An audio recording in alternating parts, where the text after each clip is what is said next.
There's something that Jesus said that I've been thinking about a lot lately. He never tried to make following him look easy. In fact, sometimes it almost seems like he was trying to make sure that people understood what exactly they were getting into when they said yes to him. And he talked about counting the cost, about losing your life just to find it, about taking up your cross and following him daily, leaving everything behind and following him. Those aren't the kind of messages that usually fill stadiums. They're honest, and I think that's one of the reasons that I trust him. Jesus never baited people with empty promises. He never said, "Follow me, and your life will always be comfortable." He never promised wealth. He never promised prosperity. He never promised that everyone would understand you. Instead, he promised something much deeper. He promised himself. And I've been asking myself lately, what does it actually cost to follow Jesus?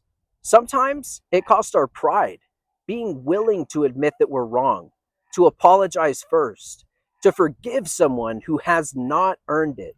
Sometimes it costs our comfort, doing the right thing when it would be easier not to, serving when we would rather rest, giving when we would rather keep. Sometimes it costs our approval. Following Jesus means there's going to be moments where people don't understand your decisions. Some may even criticize them. Jesus experienced that too. Sometimes it costs our plans. We have dreams, timelines, expectations. Then God redirects us. Sometimes he does it gently, sometimes it's a harsh redirection. And at first, it can feel like loss. But over time, I've discovered that God's interruptions are often invitations into something I never would have chosen, but later I was grateful for.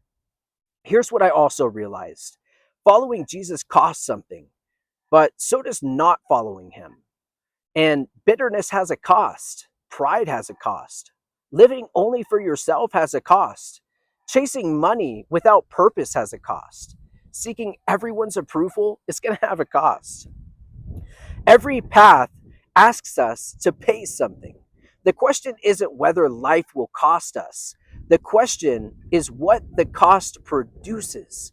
Jesus doesn't ask us to give things up because he enjoys taking them away.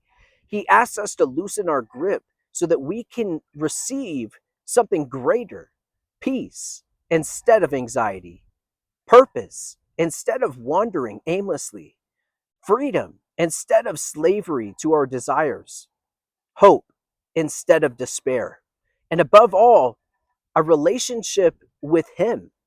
And I've noticed that the things I once thought that I couldn't live without have become much smaller the closer I've walked with God. Not because those things were evil, but because they stop being ultimate. When Jesus becomes enough, everything else finds its proper place. That doesn't happen overnight. I'm still learning, still surrendering, still discovering places where I'm holding on too tightly. But God has been patient with me. Every time I loosen my grip, I discover his is stronger. There's a verse where Peter says, "Lord, to whom shall we go? You have the words of eternal life." I love that because Peter wasn't saying everything was easy. He wasn't saying he understood everything. He was saying, I've looked around and there's nowhere better to go. And I think that's where I'm finding myself. Not because I have every answer, not because every day is simple, but because I've become convinced that there's no better life than one lived with Christ. Yes, following Jesus costs something, but compared to knowing him, it's worth everything. And if I spend my whole life learning what it means to walk behind him, I'll never look back and wish that I had loved him less. I'll only wish that I had trusted him sooner than I originally had. And I just appreciate you for being here, man. And until the next one, peace.